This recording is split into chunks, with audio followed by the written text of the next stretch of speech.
Let's see who accepts it.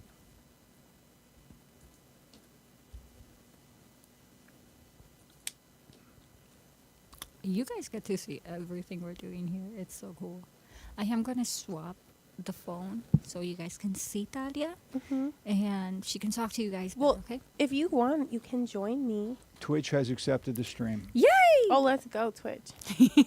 YouTube has accepted the stream. Oh, Yes! Okay, wait. How do I share it on my YouTube? Right. So many infrastructures.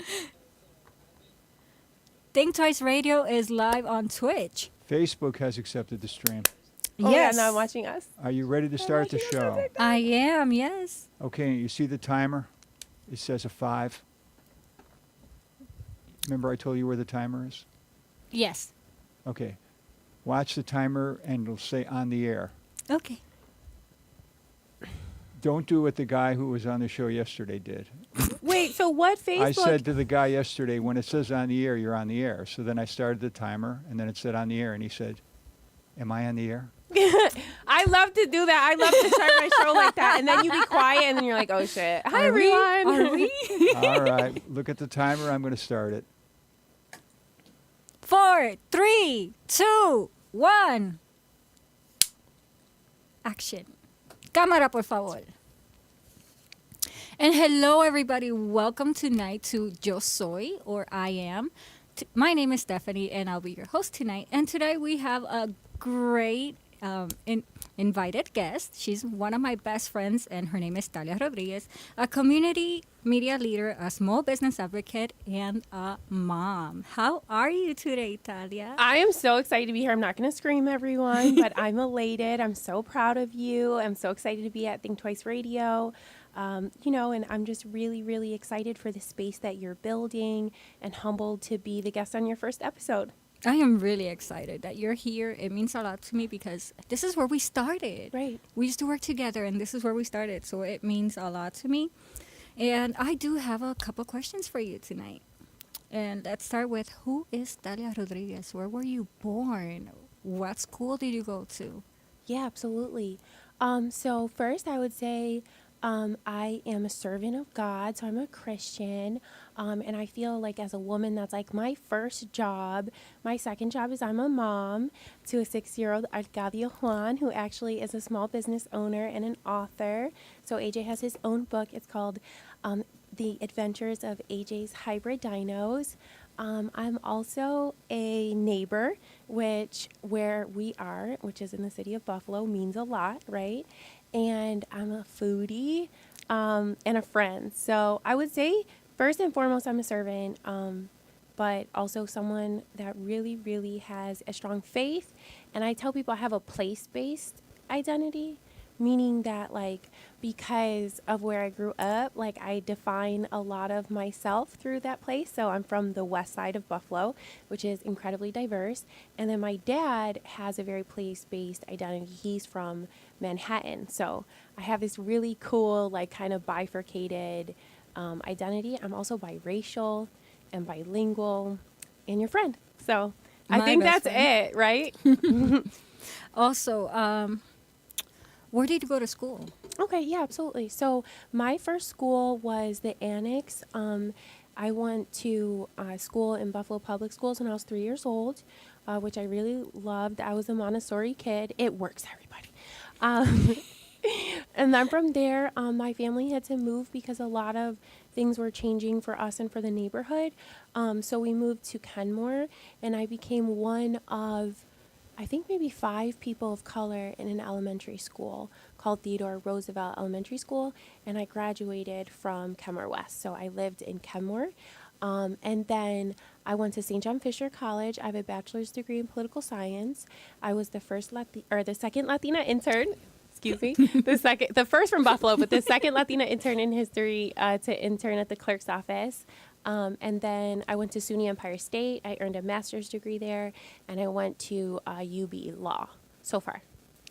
Okay. But I want more schooling. And this is a really important question for me. Where does the passion for journalism come from? Right. One, I think it comes from my just natural desire to love to talk, right? And second, it comes from, I think, two things, right? Is my love for history. So a lot of people don't know during like the War of Independence and stuff, like a lot of the ways that people communicated that there was something happening was through like newspapers and like letters and stuff like that. So growing up, like in learning history, I always kind of felt the importance of it. But there was a seminal moment for me when I learned the history of Puerto Rico and how newspapers influenced, like, what's up, Joe? And how newspapers influenced my neighbors here in the United States to want to have a presence in Puerto Rico. And then I kind of was like, dang, newspapers, journalism, what people read and write, you know, it affects history. So I wanted to contribute to that in a way that I felt reflected my identity and like the needs of my community. I'm just a nerd. I'm just a nerd, and anyone who will listen to me talk, I engage with. So. In short. Okay. You're also the creator of Latinas in Business, the directory of Latinas in Business. Tell us more about it. Why Latinas in Business? And how can you sign up and be part of it? Before we say anything, I just want to say hi to your cousin who's here with us. She's Hi, a G. guys. Hey, prima. Hey. Hey, Joe. Yes, your family's always watching. Shout out to them and much love to Puerto Rico. So the business directory, is that what you asked about? Yes. Sorry. To tell us more about it. Mi Like, motivación. yeah. Like, okay, absolutely. What motivated? ¿Qué te motivó para Yeah. abrir Latinas in Business Directory? Yeah. So, like, I come from a family of doers, right? And, like, my grandma marched with Martin Luther King. She and, like, 300,000 other Puerto Ricans, like, just in this little bit of time, so much history, people are like, I'm tapped out. But, like, she and 300, I think, 1,000 other Puerto Ricans, including some people who came from Puerto Rico from the School of Law, they marched at the March on Washington in 1963 for jobs and I think houses. It was it. There's like a two-part to that. So like I always grew up with this strong sense that like I had the ability to change things, and I think a lot of like political scientists refer to that as efficacy, right? Like me siente bien poderosa, and like also I think reinforced with that message in church. So when I was engaging with like business people and telling them about the dynamic people who were doing business in my community, they were, you know, really showing a lot of sincere interest, but I was having difficulty connecting them with my like friends and neighbors and stuff like that. And then also, you know, I'm not organized. So I was meeting people, Stephanie, this is facts. Like if you're listening, this is a fact. So let it go down in history. This wasn't part of a well curated plan. It's literally as a part of my ADHD and not being well organized. I was like, okay, I think I told you, I was like, we're going to make a list of everyone that came to dinner. We're going to make a list of everyone in business. And then I learned how to build a website. So it was almost out of necessity and almost out of just like wanting to create a free tool for my neighbors that I was like, okay, this will help me connect each other with businesses and opportunities better. And then also, you know, seeing the strength of business organizations here, like the different business associations like the Westside Business Taxpayers Association and our Buffalo Niagara Business Association, like, you know, they do amazing things. So I wanted to create something to help them connect with my community. And also I'm always about free stuff, so. And again, why Latinas in business? Why go there, like Latinas in business? Yeah, I think that's a really good question. And for those of you who are just tuning in now, I want to remind everybody, like, I'm biracial, right? So a lot of people, when they do identity-focused work, they kind of have, like, an explanation for what like, their particular focus is. For me, it was actually my mom who always encouraged me to advocate for Latinas. Like, my mom, who is Irish and Sicilian, and, you know, very American, believes in democracy, believes in, like, being a stand-up guy, like, very strong values-based person, she always instructed me to use my privilege to speak up and to say, you know, things that I thought were right. So for me, like, when I thought about the different parts of my identity that felt like they needed their voices, like, like I wanted to amplify that part of my identity, and I felt like my community needed our voices to be amplified. But definitely always veteran businesses, family businesses, like whatever it is. Like if you're an underdog business, I'm all about it. If you're a dog-based business, like whatever. Like my whole thing was just like, okay, these are the people that people want to do business with and are asking me about because I represent this community. Does that make sense? Yes. Yeah. Also, how can people sign up? How can Latinas sign up to be part of the directory? Okay, so you can sign up to be part of the directory by going to our webpage. It's www.libny.us,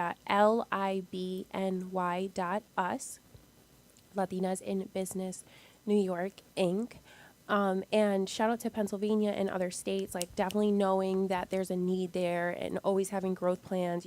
My cousins in Florida, being in touch with people in California. But in terms of New York, we have this is a very distinct tool for us. So it's free. You can go to your the website and sign up. There's no requirement of, like having certain type of paperwork, or you don't need an MWBE certification. You don't have to have a bank account. Like a lot of it is just, I think, alluding that you want it to be someone that is present in the Latina focused business culture. So I'm excited. So even if y'all are just thinking about starting a business, you just want to be part of the conversation, you can go and submit on the website. Wonderland Soothing Creations is also part of Latinas in Business, guys. Literally a huge part, gave me my first promo code, had me on Instagram, fronting super hard, like have just always been a core part of why I feel like the tool is valuable. So I'm just so humbled to be here and to see your brand grow. And I understand that the company is a sponsor to the show, and I'm just really excited. Like the soap is good. It's amazing. Just, it's so good. I don't know. Yes. Thank you for reminding me. course. Wonderland is the one who brought the show to us. Yes. Super excited. Wonderland is sponsoring the show. So thank you, Wonderland Soothing Creations. Also, you're also the creator of Latina Her Story, one of my favorite columns on the newspaper. Tell us more about this. Who inspired you one day to wake up and say, I'm going to write about Latina women and their story? Yeah, so I think I mentioned my abuela. Her name, just so the record stands of the Puerto Rican advocacy record, Doña Rosa Ramona Donata Rodriguez Avilés. She's from Añaco, Barrio Oveja, pa tu lo sepa. Hey! So what was I going to say? Our friends are here from libny.us. Why I decided to write about Latinas, because my grandma had passed away during COVID. It was a time of great isolation for me. I had a couple people in the community who I won't mention their names, but they know who they are, who were encouraging me to write stuff. And they were like, hey, we really, we're putting together this community paper. We really value your voice. We want it out here. And I was fronting on them. Like, I was dragging my feet because when you write something, everyone, like it's out there. And right now I'm blessed to have a circulation in 4 papers, right? So we're central and Western New York, a lot of counties, a lot of towns.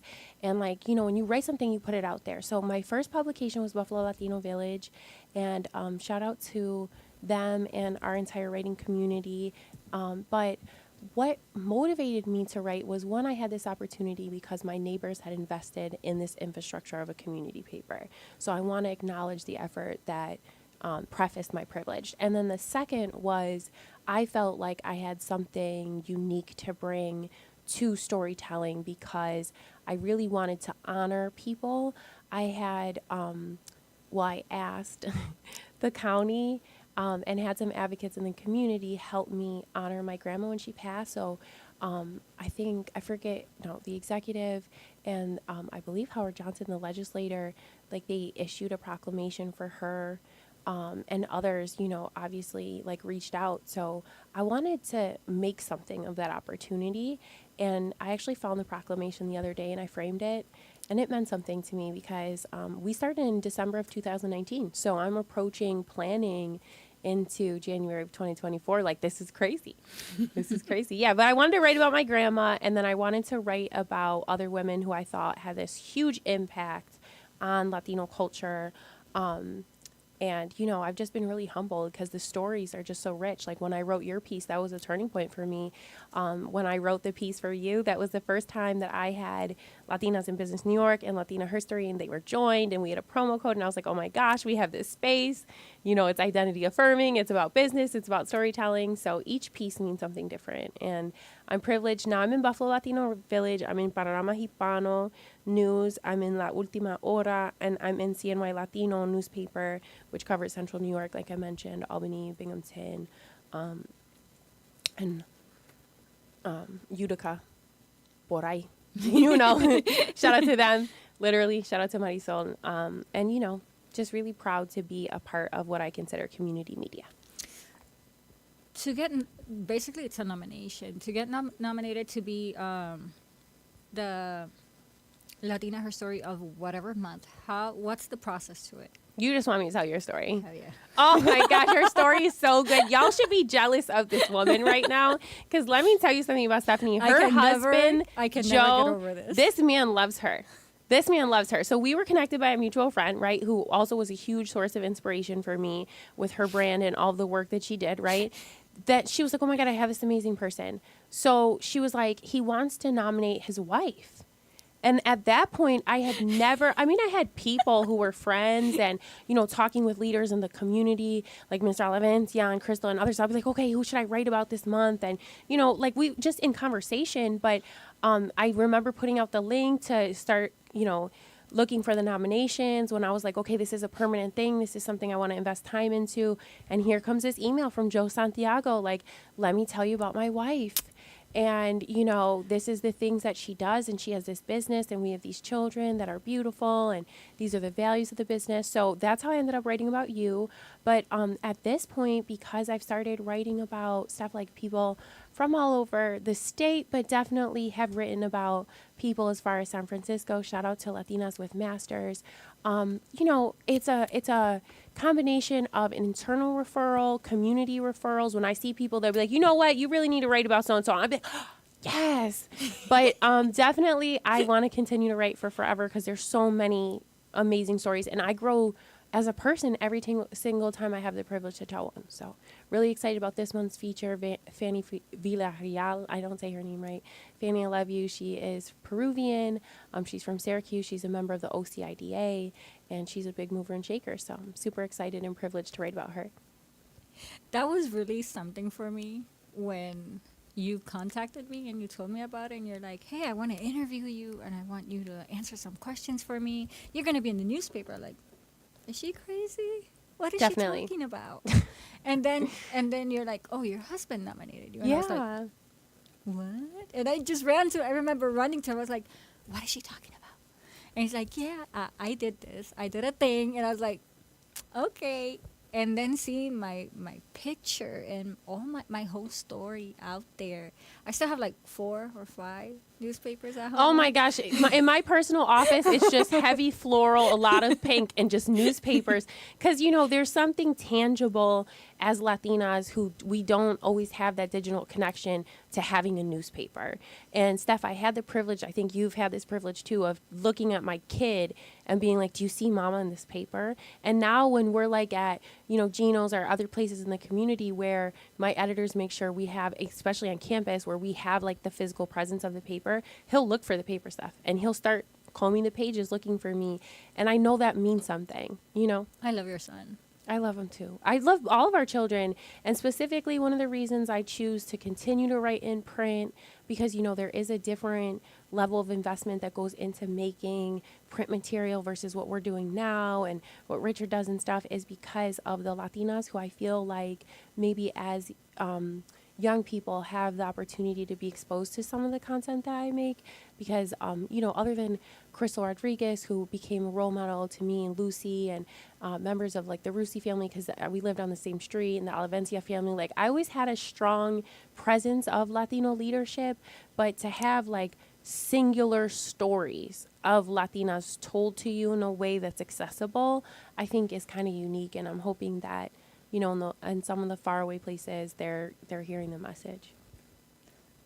I think the Latina Her Story changes people's lives. It does. It does really in a weird way. Like, to see other people's story, and some of them you can relate to. Mm-hmm. And for example, in my case, which I'm super excited about it. I was nominated, thanks to your story, I was nominated to America McKee's Who's Who. Yeah, oh my gosh, I almost cried when you sent me that And message. my immediate reaction was sending you a message telling you, yo, thanks to your story, I got this. Yeah. And now we're just waiting for the results of it. And I'm really, really Yeah. excited because they'll put the story on these books that they're going to get to every university. Every university is going to have a copy.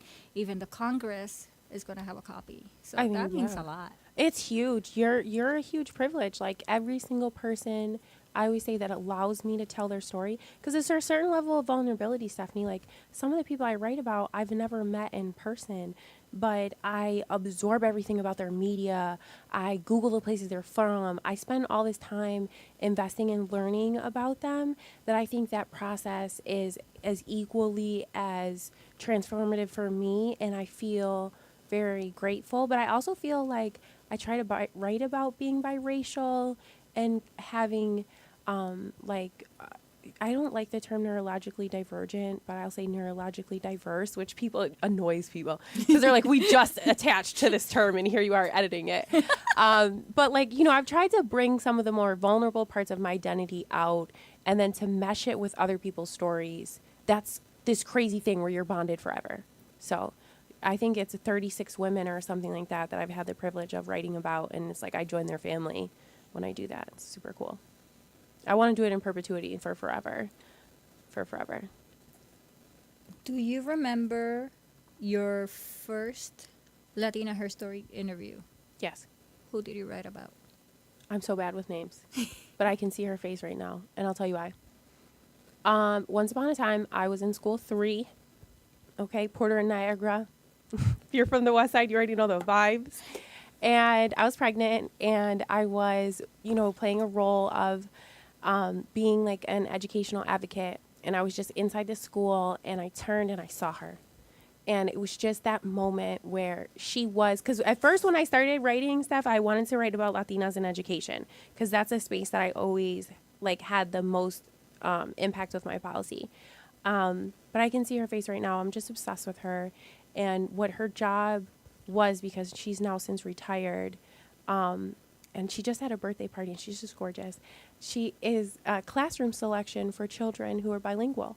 Oh, that is amazing. So every single bilingual kid, she knew stuff, and she was in charge of their placement, whether they were in Spanish language classes or bilingual. Because we have several options in Buffalo Public School, and I'm so proud of how linguistically diverse we are. And I just remember being pregnant and being like, yeah, you're going to test my baby. And I just loved her. So she's a Buffalo Public School alumni. She's one of the people that integrated Buffalo Public School. So I love you. And she knows who she is. Also, her son worked for United Healthcare, and just her granddaughter, everyone in her family I love. And when I see them, I run up to them. She just was amazing. You also have a podcast and a radio show. I do. Tell us more about that. I mean, know people are follow watching you. this who are like, what? You have no life. She doesn't have a life, okay? It's super hard to get in touch with her. I do. Okay, so yes. Richard, so many people. So my whole entire story, Stephanie, is I wanted to tell their people's stories, and I wanted to meet my neighbors in places where they felt comfortable to have conversations that I felt other people wanted to hear. Like what we're talking about right now. This is literally just our conversation, but I feel like it can help so many people, or just it's so participatory and other people can participate. So when I started writing it in print, people loved it. I was like, okay, this is super cool. Even from the beginning with my first feature, I asked her, I was like, will you just go on Zoom with me? Can I just record you and set a background? I swear, Stephanie's like, I've never heard this story. This is a true story. It is true. It is I a was true there. story. I was your first interview. Yeah, no, but and that was super funny. It was in your house. And yeah, it was but raining other so people much. tried before that with me. Other people, Cookie and others were just awkward with me, where I just figured stuff out. I was on YouTube or Zoom, just being weird. And I started appearing here. So I was writing my column at Latina Herstory, and I started appearing here with Vicky in the Western New York Peace Center talking peace. And I met Richard, and I started kind of having an awareness more about community media in Western New York and kind of started paying a little bit more attention. And then I was like, okay, I want to launch my own show. So my Western New York Peace family actually encouraged me and were the catalyst to start the Latina Herstory story, like podcast space. And that's where I met you, right? Yay. And we became besties. And then, you know, obviously we developed the directory. And then from here, I was connected with 91.3 WBNY. And like, I also have like a presence there on campus during the workday. So it was just really convenient for me. And I just blossomed. So I'm on 91.3 WBNY, Buffalo's original alternative, which I have a suspicion this audio may hopefully play on. Yes. And then I have a YouTube channel that I've developed myself. And just to revisit the question of who inspired me, I would say Latinas Uprising, which was like one of the first OG Latina focused accounts on Instagram, Dear Tyrin and Dear Ezekiel, because there was she had a 2-part to that. And then also the Danza Project, like my friend moved to Florida, and my other friend Neil, they just had like these podcasts on YouTube, like thousands of people were watching them, like kids I went to high school with. I mean, they're adults now. And I was like, if Neil and, you know, this guy can be on YouTube, like I can be on YouTube, because they're like, you know, they were part of my family. So I was like, okay, if they can feel confident and be well received and like do amazing things, I can too. So shout out to all those people, and Neil, who invited me to his podcast. And you've done many interviews. I know this because we used to do interviews together. Yes. Do you have a favorite interview, or is there an interview that impacted your life in any way, shape, or form? Oh my gosh, the day that I got the day that I got an interview request from NPR. Tell us about it. Gazimito called me and he was like, Talia, he was like, NPR is going to do a story on politics and Latinas. And he's like, I really would love you to be part of it. What do you think? And I was nervous as hell. But if you know Talia Rodriguez, you don't say no to him. And we are not related, for those of you who are listening. So that was a privilege. So I had to be a part of many voices talking about, I think, including Esmeralda, and at that time, Natalia Land, I think, who was the president of the Hispanic Women's Council. So that was crazy, because coming up in the West Side and like being a person that came from humble means, like I watched public broadcast. It was important to me. And I remember Arthur and like all these different foundations and stuff that I was like, oh, if it wasn't for these people, we wouldn't have TV. So like I just associated the two, right? And I was like, oh my gosh, I've made it. I'm on NPR. I think I have a reel on my Instagram where I'm like hyping the fact that I was on NPR. But like the first time I was featured individually was when I came on Buffalo's What's Next. And again, his name is escaping me, which it shouldn't, because he's the first Black newscaster in that newsroom, and definitely making history, and someone who was a big interview for me. But I'm forgetting names, but that was a big deal to go to NPR and to just be part of, a station that supported my brain growth, because I remember watching it as a kid. And also, you're a small business advocate. What did you do to become a small business advocate? What does it entail? Tell us about it. I think what does it entail is, I think, really purposefully educating myself, right? And I think that's why before I even decided that I was going to have business inclination, which obviously, as aforementioned, my mom's from the West Side, my dad's from the Lower East Side of Manhattan. We have business in our blood. Like hustling people talking and hustling people, I think is a business. But like, I think for me, what does it entail outside of just my regular advocacy and talking to you as a friend, Stephanie, and for those who might be listening, is just specifically educating myself around challenges and celebrations and the history, just like the immersion in the history of American enterprise. Whew. And it is a fun and weird one. And especially as it intersects with like food or Latinas. There was this time, I think Especially with food, people. Yeah, you don't know. When I was in Philly, there was a History Channel, and it was like the history of fast food or something. I watched an hour and a half on the history of Taco Bell, and that changed my life. I'm not even joking. But yeah, American enterprise I'm obsessed with, both from a historical perspective and then as a small business advocate. outside of just education, right, which is a serious part. So because when we are in the spaces where we're asked to speak on behalf of our like friends and stuff, we know what we're talking about. But actually advocacy to me is one, showing up, right, in conversations where Latino voices aren't heard. Like for me, a big part of that is like farm conversations. And this is one of my favorite questions because, as Come you on. guys know, I have a small business. You too. You've done many collaborations with Thank small you. businesses and Yeah. a lot of people as well. Mm-hmm. What would be your dream collaboration? Oh, that's so hard. And I ask people that question, and I'm so unprepared for it. Well, I emailed you. These questions, you did. Can I skip that one and come back to it, because I literally have a list, but they're all New Yorkers, and I was like, it's biased, so I don't know. But I have had the privilege to collaborate with a lot of people. I really love collaborating with family-owned businesses that are youth-driven, so that's really cool. Collaborations that have to do with my son's business and writing is always really cool. And I think things for me, because I know if y'all are listening to me, you're like, this girl is a dork. Like, I force people to learn facts. So things for me that are like both engaging and like brands that have like some curation around history and stuff like that is really cool. But right now, as a part of my professional work, I'm working on this collaboration with this woman who's doing this advocacy work around storytelling and voting, which is super cool. I was just in a space called Vote ER, which to me obviously is a Latino, reads different, but basically it's about engaging doctors to vote. So I don't know. I just love spaces where there's different intersections of industry or different things are mixing, and then there's new ideas. That's my thing. I love those spaces. And as a journalist. What'd you say? As a journalist. Oh, as a journalist. Yes. Serious title What? in 2023. You're putting you are, as a Latina in some parts of the world, you're putting your life in your hands when you're a journalist. And as a journalist, what is your dream interview? Who is that person you would love to sit down and interview, and why? It could be dead or alive. Okay, immediately Barbara Walters. Why? Because 2020. Because when I was growing up, I'm 33, y'all. There was not that many. So am I. There's right, and it's such a great age. And I'm always excited to share my age because I feel like people are like, "Oh, women don't want to talk about that." Tap in 1989.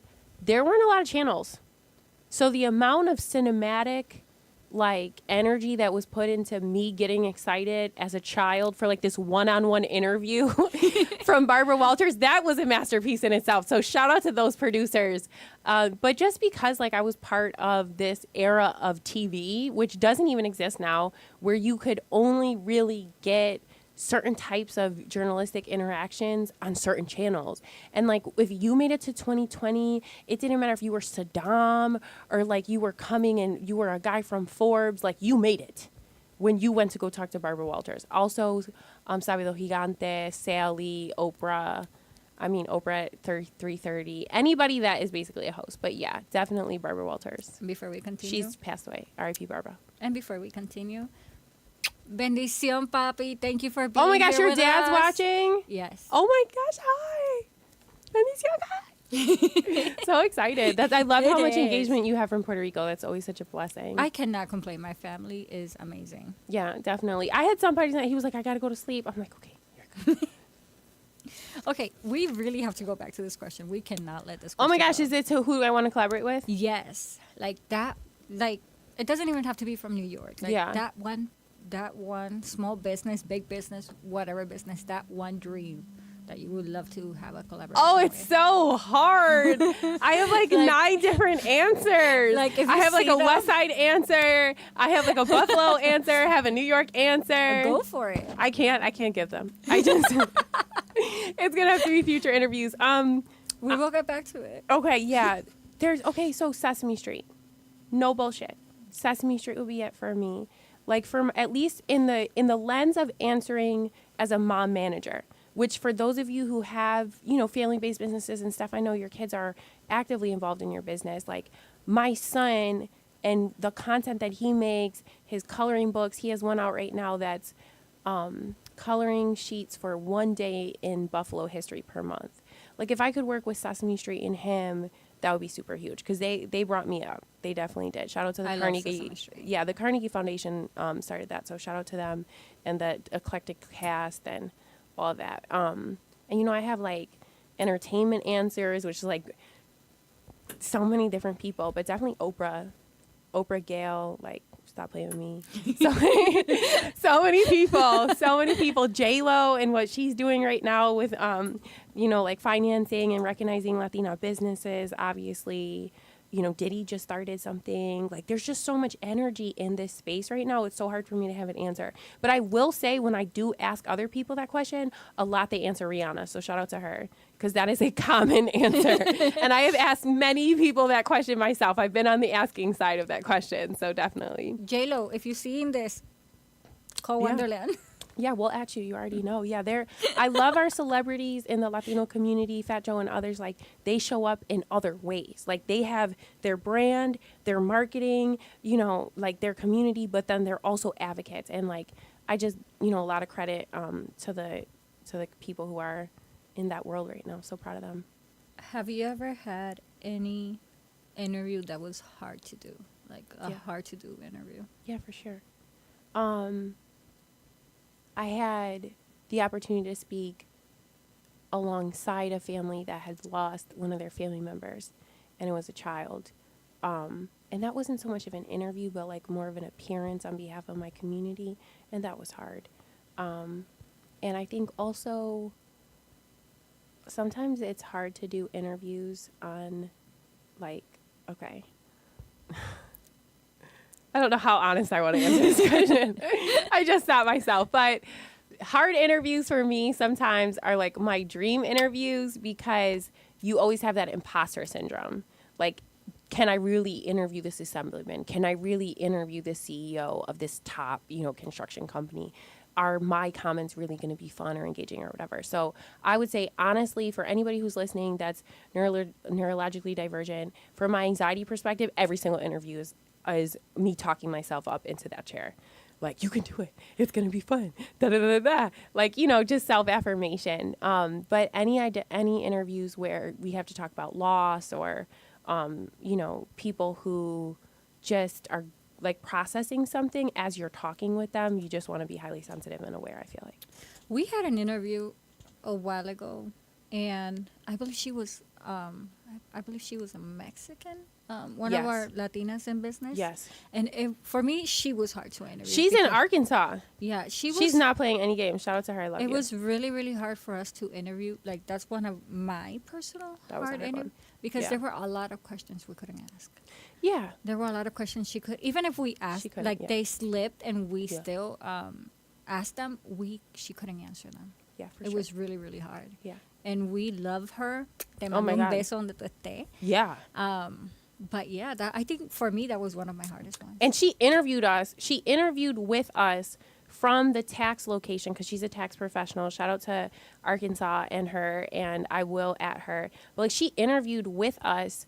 She was totally exhausted. She was working at night. She was opening her own physical office. And just as a credit to her, she sustained that office. She has like hired tax professionals. She be working out. I be underneath her comments like, dang, and you working out? Like, stop being so successful. But definitely, okay, so this is so important that you brought up. I'm biracial, right? And even the word choice, the things that I've had to learn about my other Latina sisters, what shapes their answers or how they will take my questions, have really grown my perspective, because I basically grown up in Puerto Rican hegemony. Like, I only knew Boricua until I was 19 years old, and I went to St. John Fisher, and I had met my first Mexican. I mean, there were Dominican people in my life, but I wasn't connected with people Latino outside of the Puerto Rican community. So, having the privilege to write about women from El Salvador, coming up from Colombia, coming up from Cuba, like places where the media and what it means to be in the media is different, and exciting. Like, it's a lot. And that was a challenging interview, I think, because there was a lot in what is mainstream media that had we were absorbing as a Latino culture, because that affects the way we show up here in our own spaces that we define. Yeah, and what I considered that was a lot too is that we had to be like very strategic Yeah. with our questions and Yeah. whatever we were gonna say, because it could have been it could have hurt her or hurt us in the future. Yeah. So we had to be like very meticulous with it and like take out what we could say and what we couldn't. Yeah, for sure.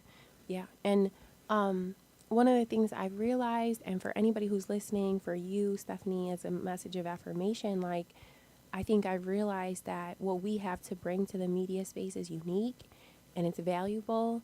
And, we should put the same amount of seriousness on it that we do mainstream media. Shout out to a Latina Podcasters Network. There's so much about Rita that has made me kind of adjust my lens and the way I sit in my seat. And she's a proud Latina from Honduras. But for me, part of it is now just having the business and the media world include Latinos as a part of their mainstream understanding of what needs to be brought to the space. Because I think... Actually, I know, because I'm such a dork, and I'm like, I know. But according to, I think, again, either the Pew Research Center or NPR, I think it was 7% of Latinos are media professionals, and only 3 out of that 7% are Latina. And that's just media professionals. We're not even talking about being on the mic, because being a producer is obviously equally as important, but they don't see you. Yeah, they're always behind the scenes. Yeah, we up front. No pressure. It's super fun up here, guys. Yeah, but definitely, it's a privilege for me to be here. And, I've definitely taken time to educate myself. People ask me all the time, like, what are the platforms where we make the most money? How do you commodify what you're doing? I try to talk to people about tools in financing, MWBEs, different infrastructures our government has set up. To filter and bring down resources. Fanny, for example, is a member of the OCIA, OCIDA. So, like, there's a lot that comes with my messaging. So I've had the privilege to kind of, like, mush it together. But, yeah, super excited. Shout out to all the people who joined us in this space, which were a lot. And all your future guests. I also have a question. Yes, dear. How does it feel to be a momager? Manage your son. She has a beautiful son. I love her son, and my kids love to hang out with him, and our play dates are super cool. They are. And you make beignets, so. And I cook. Yeah. Whenever she comes over. I just bring stuff. Ashanti's mom inspired me. So Ashanti, she's a singer, and her mom is she saved the original mom manager, to use that term, but it feels like a privilege. So I'm his paparazzi anyway. For everyone who's like become a mom with a cell phone in their hand, y'all know the vibes. Yep. So for me, it's just like deliberately taking what I would otherwise be documenting, which is like our amazing moments together, especially his learning moments, and just trying to pair those with resources to amplify that moment, either on social media or other places. So that's been really fun and cool.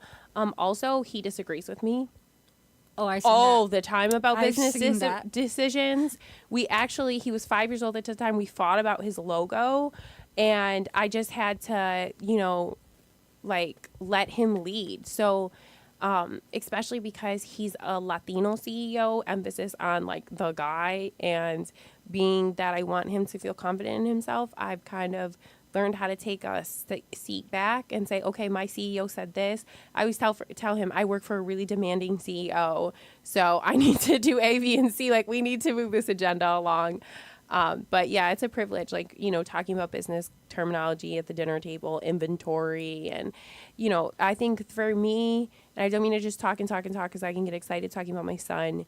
But if y'all want to follow him, he's at That Kid from Buffalo. He's on Instagram. I will say 2 things. One is I had this surreal moment the first time he explained his business card to another kid. This child has a business card. Don't play with me. I do not. Trust that. That's the type of mom manager I have.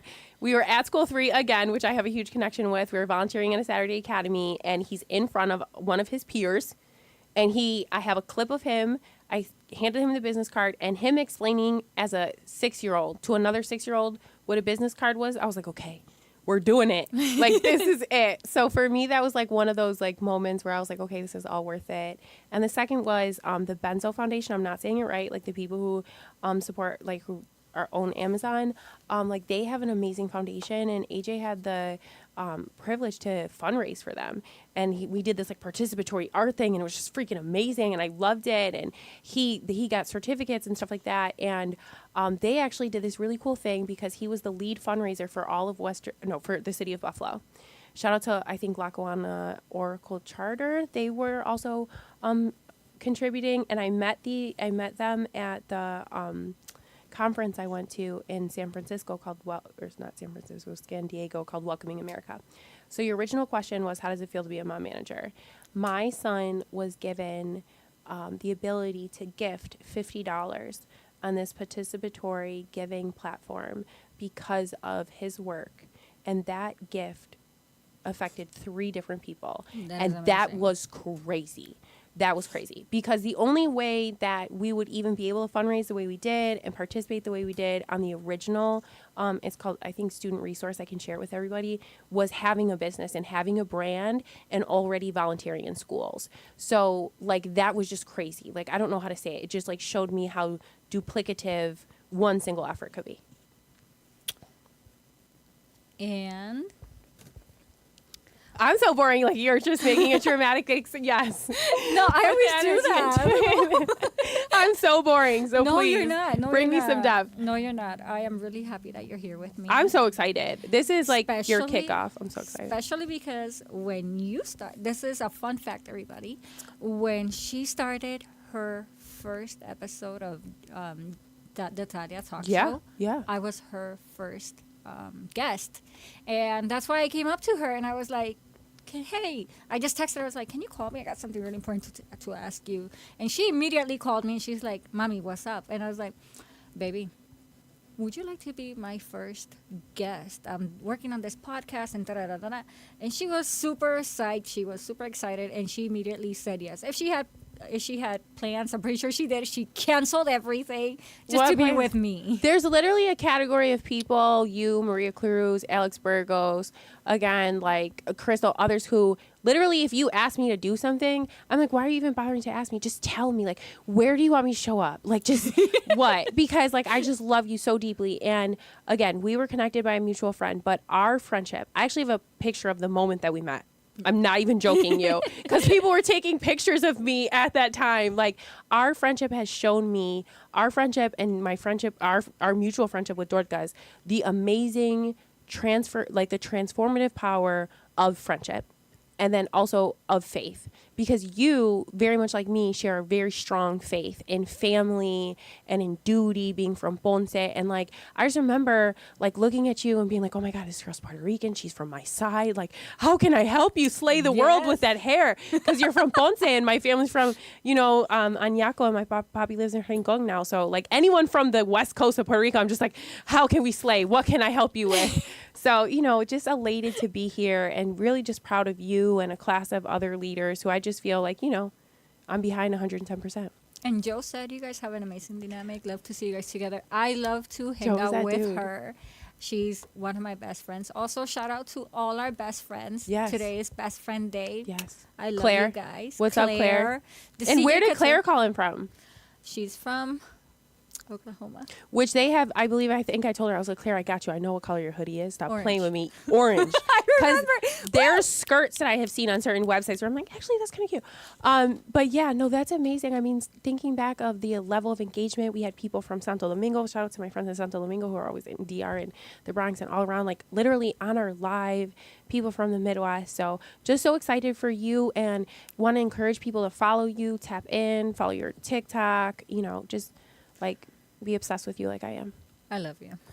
And so, what is next for Talia? Can you give us a sneak peek of what's next? What are your plans for the future? What's next for Miss Talia Rodriguez? I'm gonna My answer. best friend, by the way. Let's go. I'm gonna answer this I'm gonna answer this as a person first, right? So I'm raising a reader. Like, I just want my baby to read, and for me, like, what's next is being the mom of a reader, which is crazy because it just changes the dynamic. When he can read and text, it's like it's on. So we're almost there, right? And I've been talking with Dr. Reynolds and a bunch of people from Buffalo Public, and following a lot of different organizations here to just absorb all the resources that are out there, Epic and stuff like that.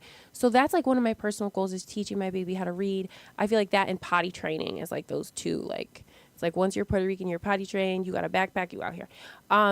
The next thing for me also is learning how to make more Puerto Rican desserts.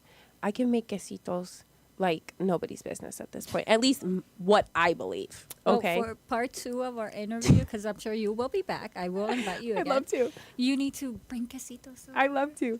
Pastelitos de guayaba, I'm perfecting. I have like this other thing, but I want to learn how to make flan. I know how to make flan. I know you do. That's why I'm telling you, baby. And then I want to learn how to make flan cocho, and then nobody can tell me nothing. Punto. But these are my personal goals. Other things I want to do is invest more in being a homeowner. That's a privilege, and I love my home. And I've been in your house. and you know how cute it is. Like, it's just cute, but it needs like a lot of work and effort. Professionally, I want to answer this in the way that I think Ben Nelson did from law school. I just want to be a relevant leader.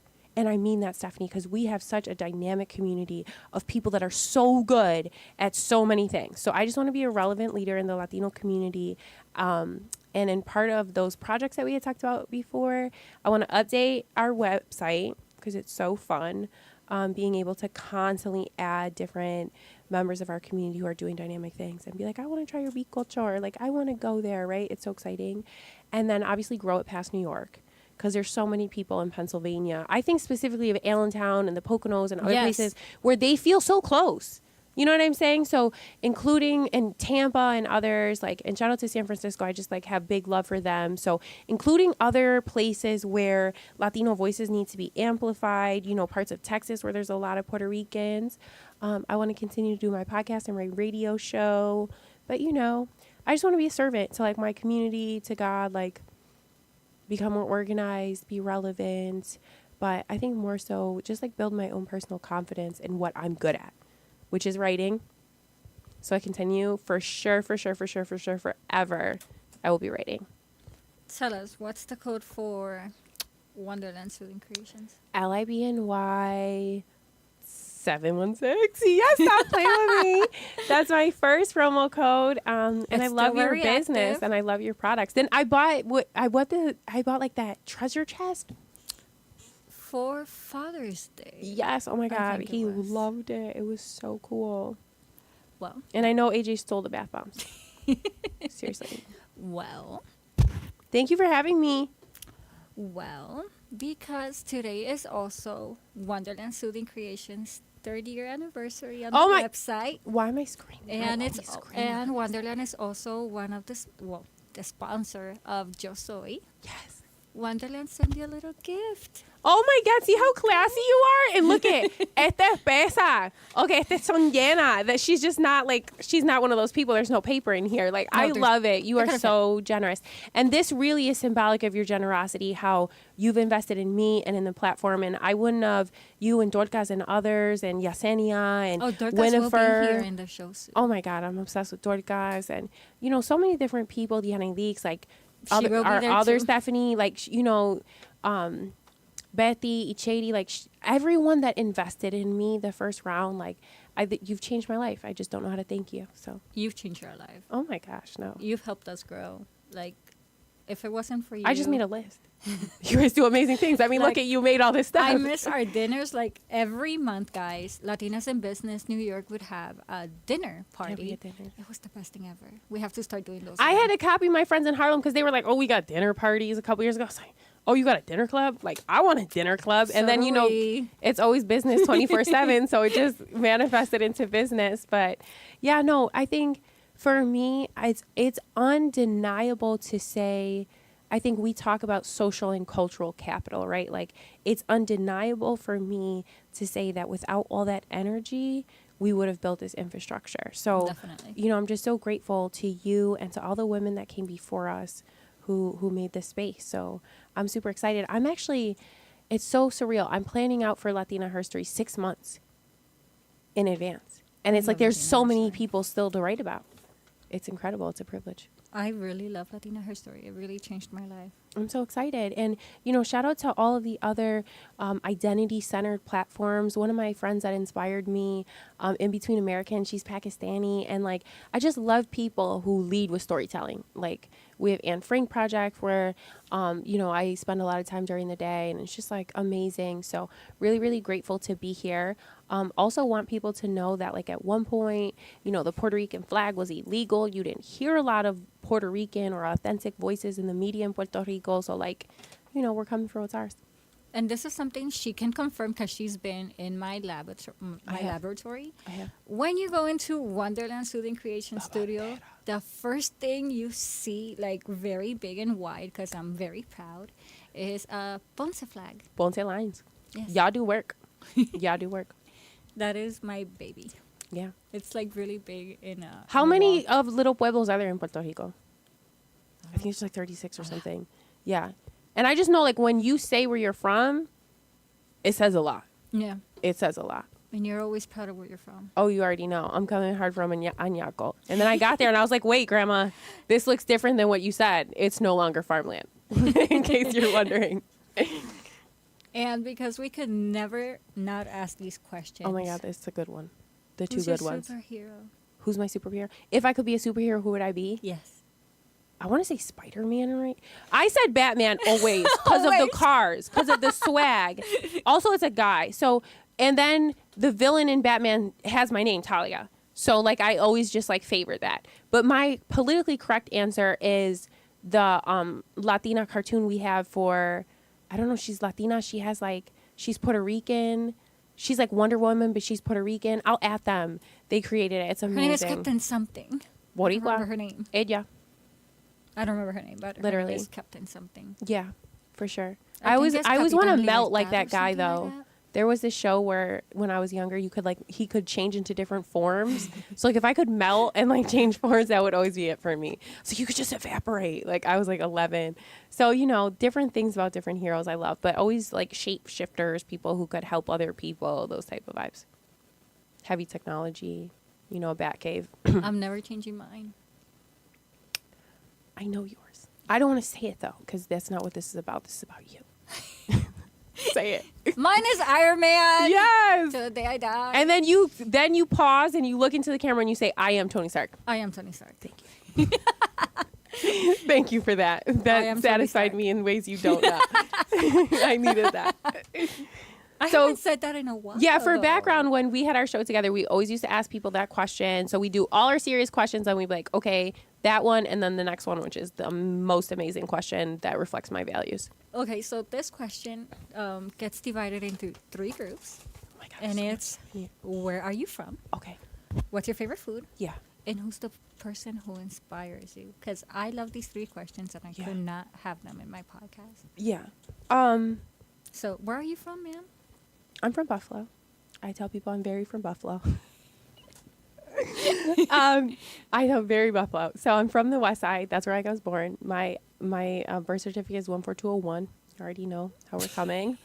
But very New York, right? But I just feel like an American. I just feel like a proud person that just really loves the sense of community. So I see myself being a part of many different communities.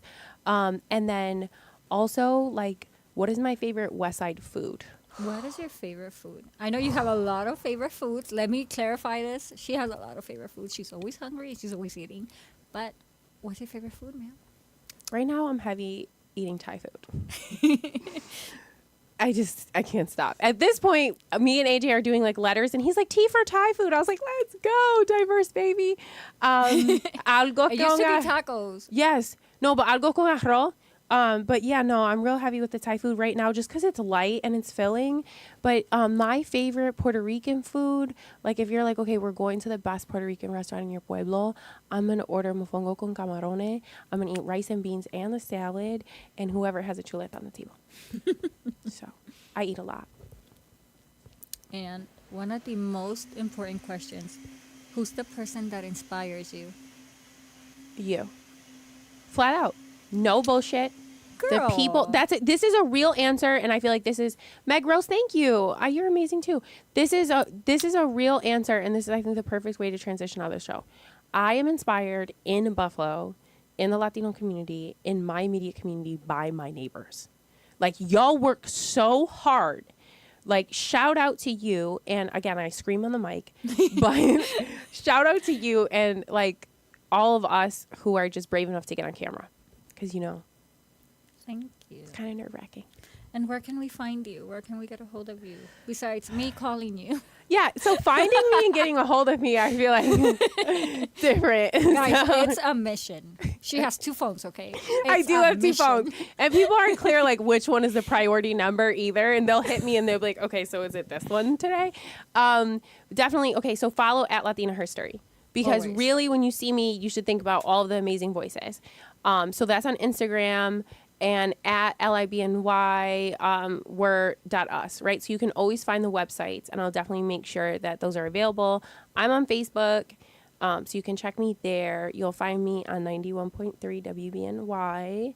You will find me in close proximity to you, and also on YouTube, and hopefully in the future on NPR and Sesame Street with J Lo and everybody else. But yeah, and in, you know, the West Side. on Grant. And your platforms. Okay. Your handles. Absolutely. At Talia Rodriguez JD. And make sure to visit my Swellcast too, because the micro podcast is like so like driving me right now. Love them. But yeah, I'm very grateful to be here. Richard, thank you for guiding me, Western York Peace Center. It's just surreal to be here to watch you do your launch. You know, you like deserve and have earned like your space. I'm just so excited to be your fan. And I want to thank you so much. And I want to thank you for being here with me. This means You the thanked world. me, Stephanie. Oh my goodness. Well, I want to thank you again for being Thank here with you. me in the launch of I Am of Yo Soy.